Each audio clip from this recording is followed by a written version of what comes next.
반갑습니다. 우리 어려운 시기에 예배 자리를 지키기 위해서 나오신 우리 학생들 너무 고맙고요. 특별히 우리 찬양팀 마스크 한 상태로 찬양한다고 너무 고생 많으셨습니다. 목사님도 마스크를 한 채로 여러분들에게 말씀 전하게 됐는데요. 여러분, 우리가 이렇게 인간적으로 할 수 있는 최선을 다하지만 그래도 결국 저 여러분을 지키시고 구하시는 분은 우리 하나님이신 줄로 믿습니다. 아멘. 네. 우리 함께 말씀 보도록 하겠습니다. 우리가 오늘 함께 나눌 말씀은 열왕기하 말씀입니다. 열왕기하 12장 2절부터 3절 말씀. 짧은 말씀이기 때문에 우리가 함께 한 목소리로 합독하도록 하겠습니다.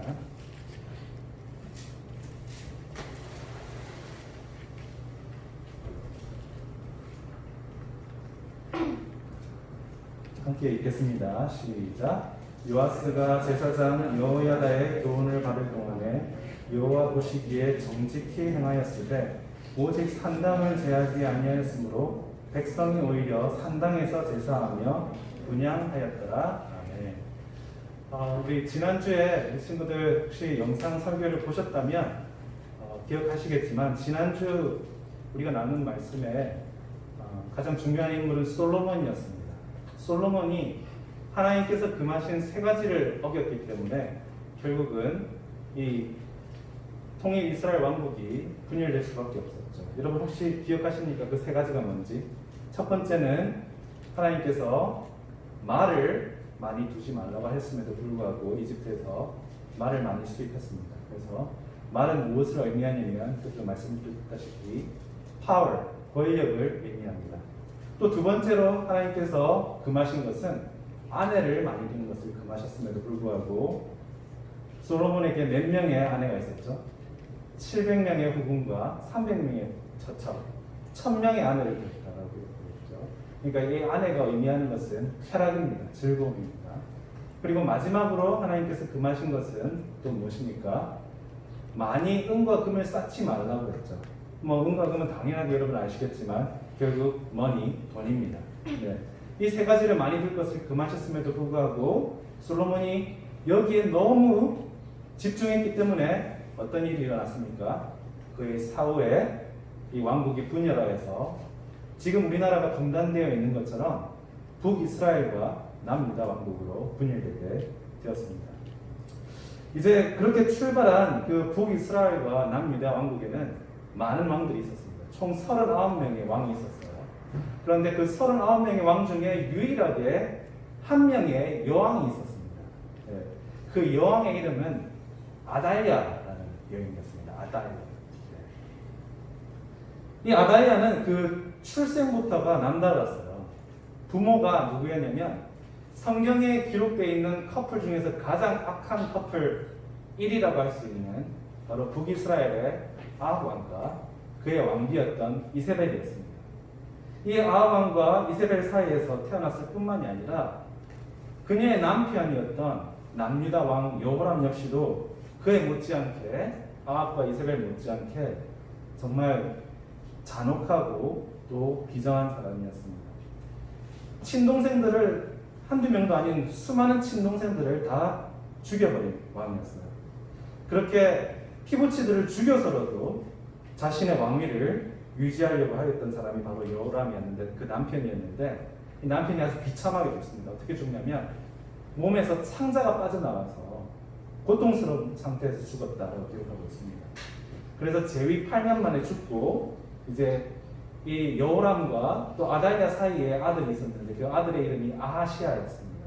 근데 이 아하시아도 할아버지, 외할아버지, 외할머니처럼 또 아버지, 어머니처럼 악한 길로 가서 하나님의 심판을 받고 어떤 일이 일어났냐면 전투 중에 사망하는 일이 일어났습니다. 이렇게 남편을 잃고 또 부모를 잃고 또 자신의 아들까지 잃었다면 여러분이 그 아달랴라면 어떻게 하겠어요? 네, 어떤 반응을 보여야겠어요? 슬픔 중에 애국하고 애통하고 조문하고 그런 식으로 있어야 될 텐데 아달랴는 어떻게 행동했냐면요. 처음으로 하는 행동이 경악스럽게도 왕족을 사냥하는 일이었어요.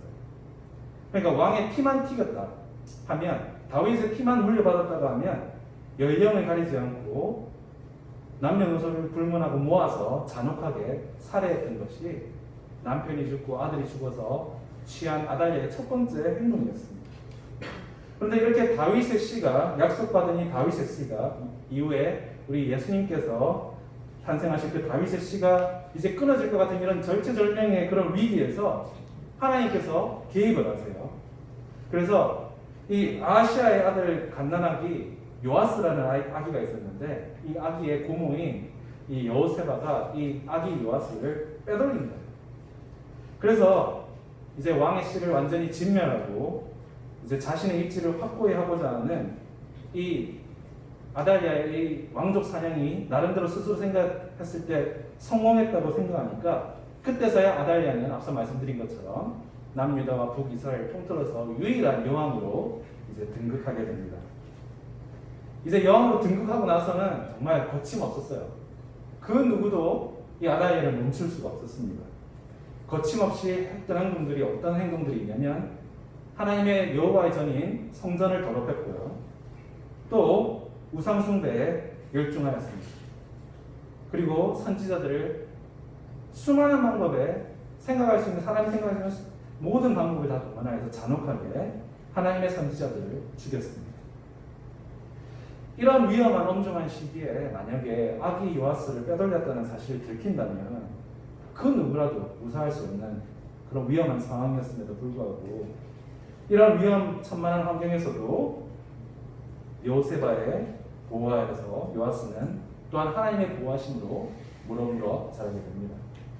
그뿐만이 아니라 요세바의 남편이면서 또한 제사장이었던, 그러니까 요아스에게 있었던 고모부죠. 이 고모부였던 이 여호야다의 훈육으로 이 요아스는 하나님을 아는 아이로 6년을 자라게 됩니다. 성장하게 됩니다.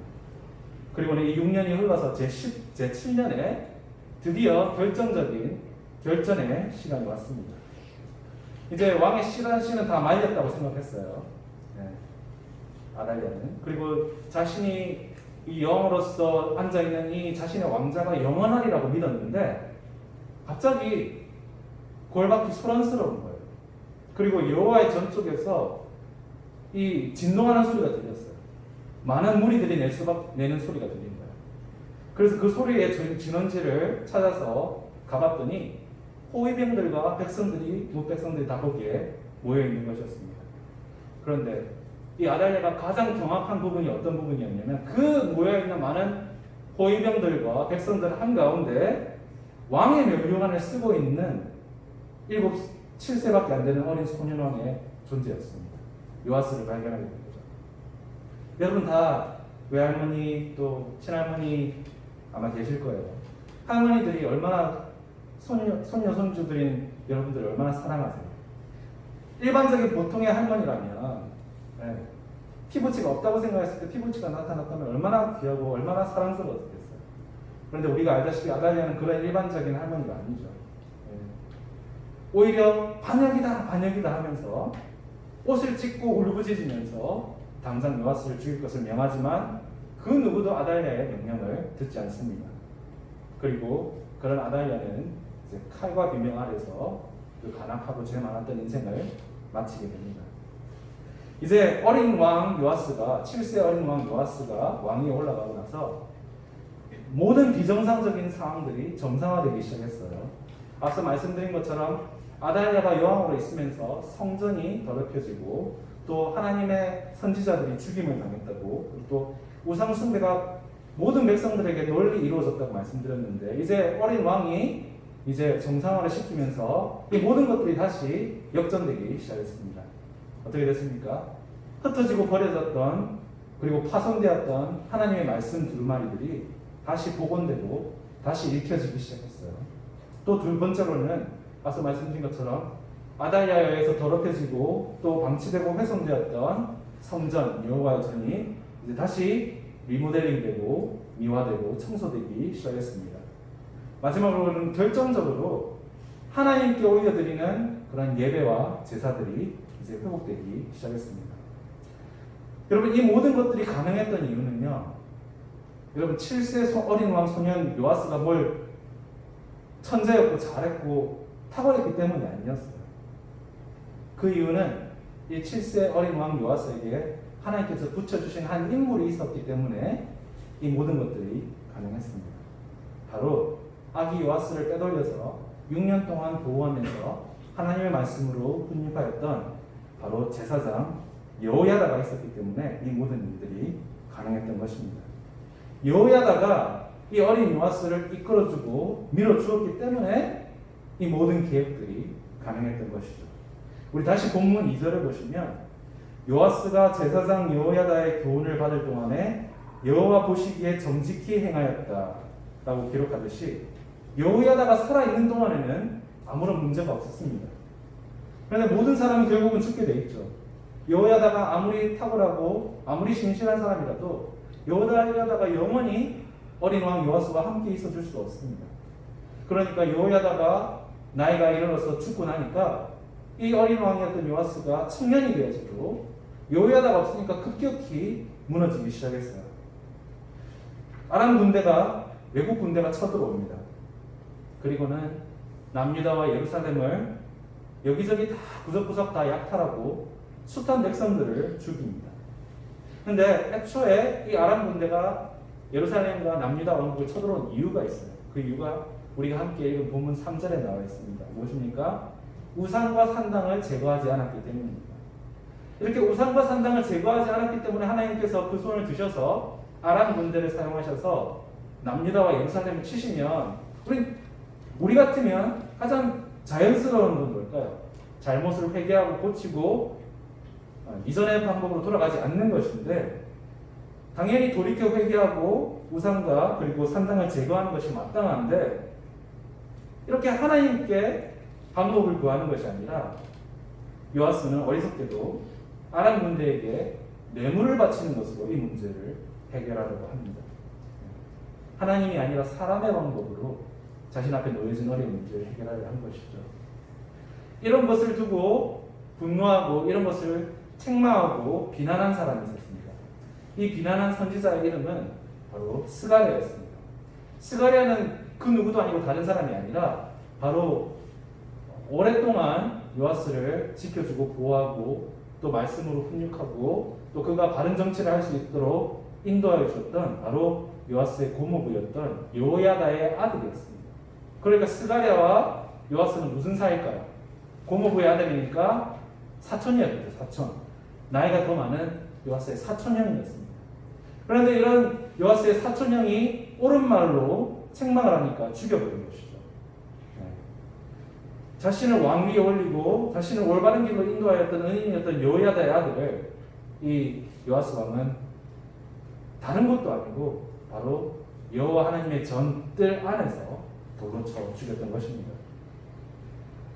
이 살인은 두 가지 큰 범죄를 안에 내포하고 있습니다. 첫 번째는요, 인간으로서 해서는 안 될 일이죠. 은혜를 모르는 것이죠. 여호야다가 얼마나 생명의 은인이었습니까? 그런데 그 은인의 아들을 이런 식으로 잔인하게 죽인 것이죠. 그런데 사람으로서의 은혜를 모를 뿐만이 아니라 하나님을 두려워하지 않는 이것이 더 큰 죄였습니다. 어디에서 죽였다라고 말씀드렸죠? 여호와의 전뜰 안에서 스가랴를 죽였다라고 기록하고 있죠. 여러분, 앞서 말씀드린 것처럼 하나님께서 심판하시면 그 누구도 배견할 사람이 없습니다. 앞서 말씀드렸죠. 아합도, 이세벨도, 요람도, 아하시아도, 아달랴도 하나님의 심판을 당하면 여지없이 끔찍하게 죽음을 당하였습니다. 그런데 그런 하나님께서, 정의로운 하나님께서 이렇게 불의한 요아스를 용납하실 리가 없죠. 그래서 그 역시도 우상을 드리는 제단에서 그 부하들에게 끔살당하는 최후를 맞이하게 됩니다. 여러분, 참 여호야다는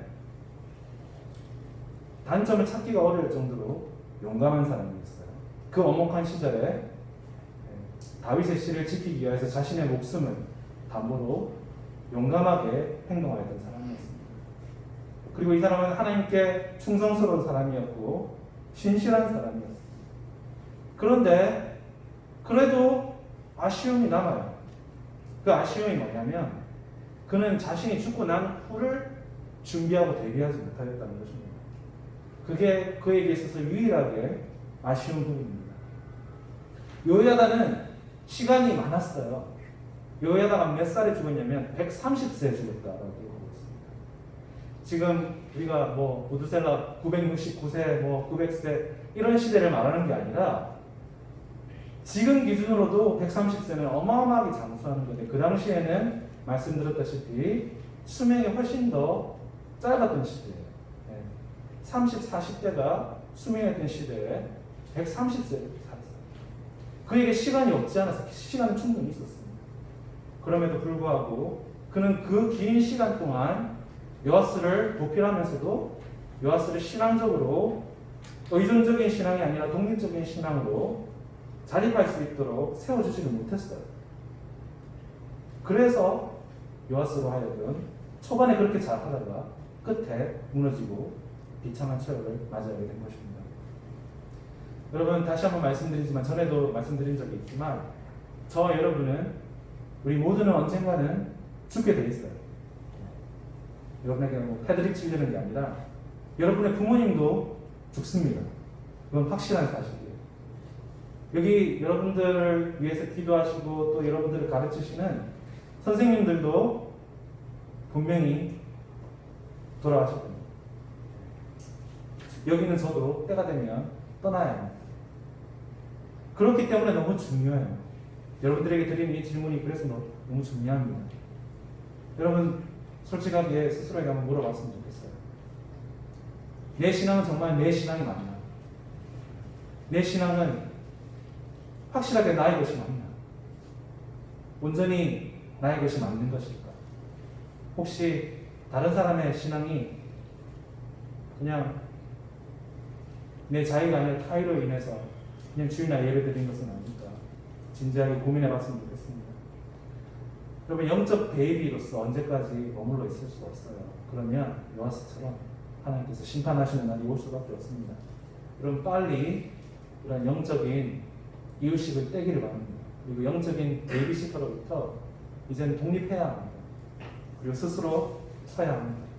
그래서 바라기는 분명 지금 이 코로나19 시대가 이 현재 상황이 너무 어렵고 예배드리기도 어렵고 기도드리기도 어렵고 또 신앙생활하기 너무 어려운 시기인 것은 확실하지만 여러분 이 시기가 바로 부모님들이 선생님들이 어떻게 해드릴 수 없는 이 시기야말로 여러분들이 독립적인 신앙을 세울 수 있는 하나님께서 허락하신 조로의 기회인 줄로 믿습니다.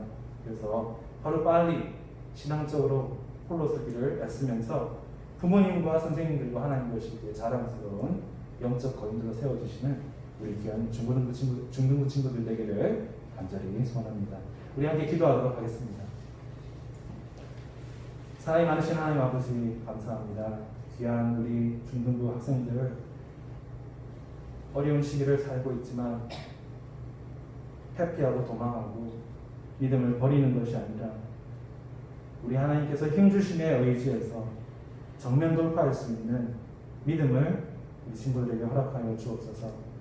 우리 복 주시고 복 주시며 세상 끝날까지 너희와 함께하리라는 그 말씀 의지하면서 그리스도의 장성한 분량에 이르기까지 우리 친구들 믿음의 사는 경주 끝까지 잘 달려나갈 수 있도록 우리 주님의 크신 손으로 한 사람 한 사람 붙들어 주옵소서. 이들로 하여금 거듭 기도드리지만 부모의 하나님이 아니라 나의 하나님으로 고백할 수 있도록 우리 하나님께서 우리 친구들 끊임없이 만나주시고 말씀하여 주시고 함께 하심을 실제 생활에서 경험할 수 있도록 하나님과 함께하여 주옵소서. 모든 말씀 우리 주 예수 그리스도의 이름 받들어 기도드립니다. 축도함으로 예배를 마치도록 하겠습니다. 이제는 우리 주 예수 그리스도의 은혜와 하나님의 크신 사랑과 성령님의 강한 감동 교통하심이 독립적인 신앙으로 영적 거인으로 성장할 주의 자녀들 머리머리 위에 이제로부터 영원토록 함께 있을지어다. 아멘.